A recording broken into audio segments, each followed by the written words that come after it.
তোমার কাছে গল্প শুনবো না, আজকে তোমার কাছে শুনবো একটি বাস্তবিক ঘটনা। আরে হ্যাঁ, বল কি ঘটনা। ঘটনাটি হলো ওসমান হাদি ভাই কিভাবে মারা যায়। আচ্ছা তাহলে শোন, গত 12ই ডিসেম্বর রোজ শুক্রবার দুপুর 2টা 25 মিনিটের সময় জুমার নামাজ পড়ে অটোরিকশায় করে যাওয়ার সময় সন্ত্রাসীরা মোটরসাইকেল থেকে গুলি চালায় ওসমান হাদি ভাইয়ের উপর।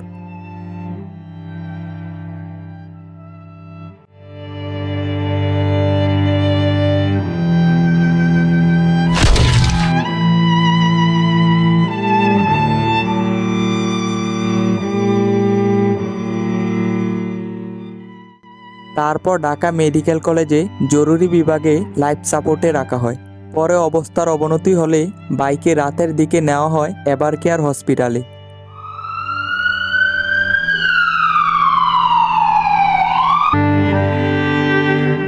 তারপর মামু কি হয়েছে? তারপর 15ই ডিসেম্বর অবস্থা গুরুতর হওয়ায় বাইকে এয়ার অ্যাম্বুলেন্স করে সিঙ্গাপুর। ঘটনাটি হলো ওসমান হাদি ভাই কিভাবে মারা যায়। আচ্ছা তাহলে শোন, গত 12ই ডিসেম্বর রোজ শুক্রবার দুপুর 2টা 25 মিনিটের সময় জুমার নামাজ পড়ে অটোরিকশায় করে যাওয়ার সময় সন্ত্রাসীরা মোটরসাইকেল থেকে গুলি চালায় ওসমান হাদি ভাইয়ের উপর।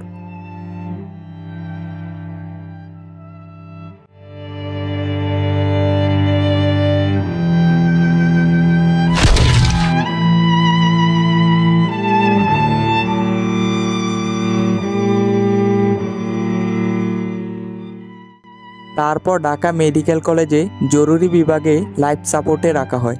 পরে অবস্থার অবনতি হলে বাইকে রাতের দিকে নেওয়া হয় এভার কেয়ার হসপিটালে।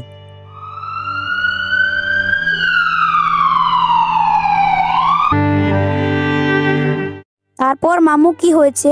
তারপর 15ই ডিসেম্বর অবস্থা গুরুতর হওয়ায় বাইকে এয়ার অ্যাম্বুলেন্স করে সিঙ্গাপুর।